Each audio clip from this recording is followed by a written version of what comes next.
السلام علیکم ورحمۃ اللہ وبرکاتہ۔ عزیز ساتھیو، شب برات کی حقیقت کیا ہے؟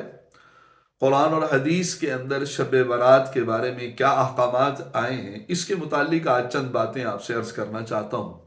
سب سے پہلی اور بنیادی چیز یہ ہے کہ اس کو صرف شب برات نہیں کہا جاتا، بلکہ اس کو شب برات بھی کہتے ہیں اور نصف شعبان بھی کہتے ہیں۔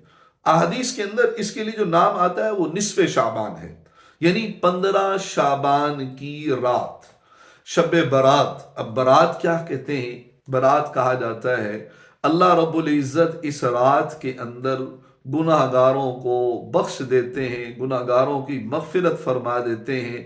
اس کو برات کہا جاتا ہے کہ بری کر دینا۔ حدیث مبارکہ کے اندر آتا ہے، اور یہ تقریباً 10 صحابہ کرام سے یہ مروی ہے، ایک دو نہیں، 10 صحابہ کرام۔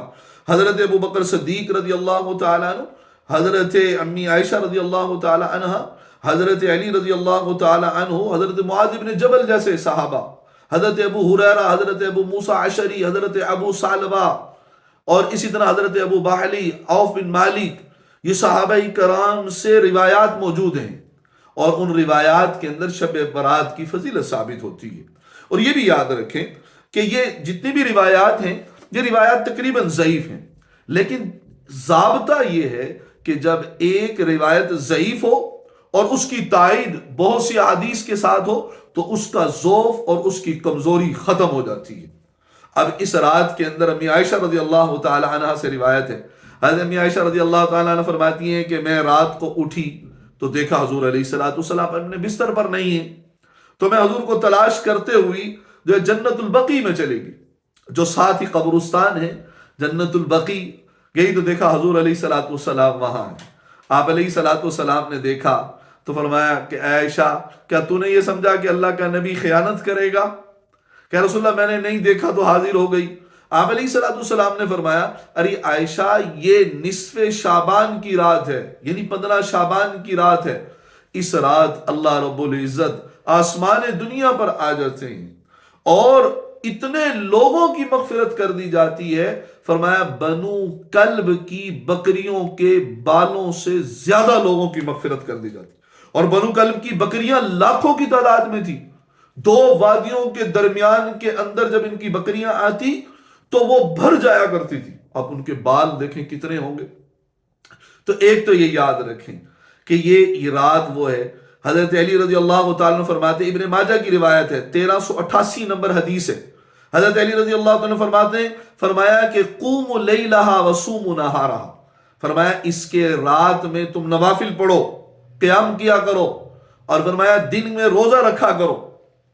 تو اس کے اندر روزہ بھی رکھ سکتے ہیں، رات کو نوافل بھی پڑھ سکتے ہیں، یہ اعمال کیے جا سکتے ہیں، بس اس میں تھوڑی سی احتیاط رکھی جائے۔ وہ احتیاط یہ ہے، قبرستان حضور علیہ الصلوۃ والسلام پوری زندگی میں صرف 1 مرتبہ گئے ہیں، تو ہم بھی اتباع سنت کے اندر زندگی میں 1 مرتبہ قبرستان جا سکتے ہیں۔ یہ نہیں کہ پورا میلہ ٹھیلا جشن بنا لیا، مسجدوں کو سجا لیا، اب اس رات جو ہے ہم ہر رات کو، یعنی ہر 15 شعبان کی رات جب بھی آئے اور قبرستان جائیں، یہ ٹھیک نہیں۔ اور پھر وہاں جا کر پھول اور پتیاں ڈالنا، چادریں ڈالنا، ہیں جی، یہ چیزیں ٹھیک نہیں ہیں، یہ ہماری طرف سے غلو ہے، اس چیز کو چھوڑنا چاہیے۔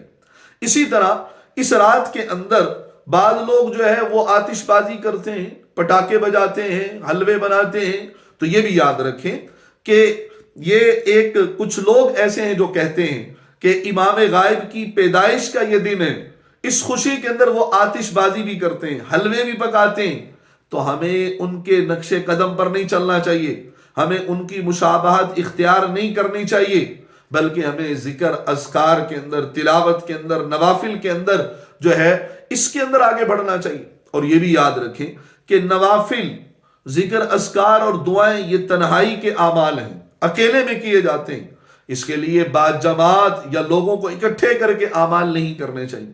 کہ مسجد کے اندر صلاۃ التسبیح کی نماز ہو رہی ہے، یہ بالکل غلط، نوافل کی جماعت نہیں ہوا کرتی۔ اسی طرح سارے لوگ اکٹھے ہو کے ایک میلہ سا بن جائے، یہ ٹھیک نہیں ہے۔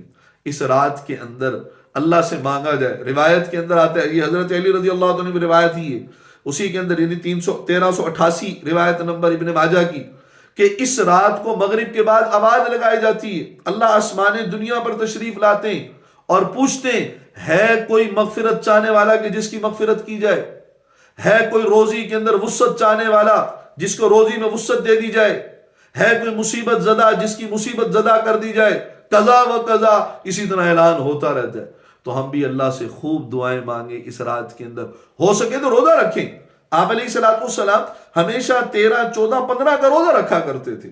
تو اسی اتباع کے اندر کہ حضور ایام 20 یعنی چاند کی 13، 14، 15 کا روزہ رکھتے تھے، تو لہذا میں بھی 15 کا روزہ رکھتا ہوں، ہو سکے تو اس سے پہلے 13، 14 کے بھی روزے رکھیں، اور ساری زندگی اگر اس کی عادت بنا لی جائے کہ ایام 20 کے ہر مہینے یہ 3 روزے رکھے جائیں تو آدمی کو صحت اور تندرستی بھی ملتی ہے۔ اللہ رب العزت ہم سب کو سمجھ اور عمل کی توفیق نصیب فرمائے، اور نصف شعبان یعنی 15 شعبان کی رات ہمیں عبادت کرنے کی، روزے رکھنے کی توفیق نصیب فرمائے، اور بدعات سے اور غلو سے ہمیں اجتناب کی توفیق نصیب فرمائے۔ وآخر دعوانا الحمدللہ رب العالمین۔